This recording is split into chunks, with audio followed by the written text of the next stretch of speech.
नमस्कार दोस्तों, जम्मू कश्मीर के डोडा में आतंकियों और सुरक्षा बलों के बीच मुठभेड़ जारी है। जम्मू संभाग के डोडा जिले के धारी घोट उधारबागी इलाके के जंगलों में सोमवार को मुठभेड़ शुरू हुई थी। सूत्रों के अनुसार इस मुठभेड़ में 4 जवान शहीद हुए और कुछ जवानों के घायल होने की भी खबर है। जम्मू कश्मीर पुलिस और भारतीय सेना के जवान ऑपरेशन में जुटे हुए हैं। इसी बीच डोडा हाईवे को भी पूरी तरह से हाई अलर्ट मोड पर कर दिया गया है और सुरक्षा बल पूरे इलाके में निगरानी बनाए हुए हैं। इसके साथ ही आने जाने वाली हर एक गाड़ी की चेकिंग भी की जा रही है।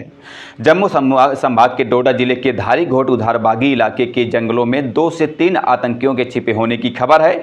इलाके के आतंकियों के छिपे होने की सूचना के बाद सेना ने जम्मू कश्मीर पुलिस और सीआरपीएफ के साथ मिलकर ऑपरेशन शुरू किया। इसके बाद आतंकियों ने फायरिंग शुरू कर दी, जिसके बाद सेना के जवानों ने जवाब में इनकाउंटर शुरू कर दिया। सेना की 16 कोर के अनुसार डोडा के उत्तर में जनरल क्षेत्र में आतंकियों के छिपे होने की खुफिया जानकारी मिली थी, जिसके बाद भारतीय सेना और जम्मू कश्मीर के जवानों ने एक संयुक्त अभियान शुरू किया था। करीब रात 9 बजे आतंकियों का पता चला, जिसके बाद सुरक्षा बलों ने सर्च ऑपरेशन शुरू किया। इसके बाद आतंकियों और सुरक्षा बलों के बीच मुठभेड़ शुरू हो गई। फिलहाल ऑपरेशन जारी है और पूरे इलाके में सर्च ऑपरेशन चलाया जा रहा है। जम्मू कश्मीर के डोडा में 11 जून को आतंकवादी एक्टिव हुए थे और 2 दिन में 2 आतंकी हमले किए थे। चटरगल्ला के ऊपरी इलाके में आतंकियों ने 11 जून की रात को सुरक्षा बलों पर हमला किया था और कई जवान घायल हो गए थे।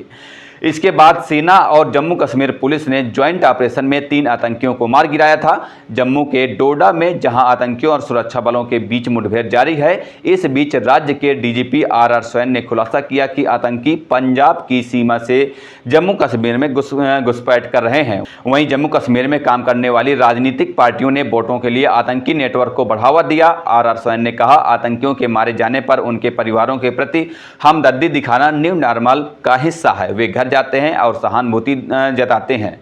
सरकार के दहशतगर्दी को खत्म करने के अभियान को कमजोर करने की कोशिश की गई। डीजीपी स्वैन ने अपने बयान में जमात-ए-इस्लामी का जिक्र किया और कहा, इस तरह की संस्थाएं आतंकियों को धार्मिक तौर पर समर्थन देती हैं। आतंकी अमरनाथ यात्रा को बाधित करने की योजना बना रहे थे।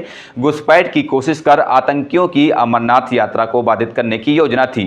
मारे गए 3 आतंकी अत्यधिक प्रशिक्षित और भारी हथियारों से लैस थे। Jammu Kashmir brigade commander NR Kulkarni ने बताया, पिछले कुछ हफ्तों में कुलवाड़ा जिले के केरन सेक्टर में मौजूद कई लॉन्च पैड में आतंकवादियों की मौजूदगी होने के संबंध में विभिन्न खुफिया एजेंसियों से सूचना मिली है।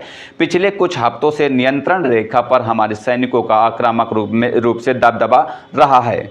12 जुलाई को हमारे खुफिया एजेंसी द्वारा विशेष सूचना मिली थी, जिसकी पुष्टि जम्मू कश्मीर पुलिस द्वारा की गई थी कि विदेशी आतंकवादियों की एक टोली केरन सेक्टर के माध्यम से घने जंगल और नालों का लाभ उठाकर घुसपैठ करने की कोशिश कर सकते हैं।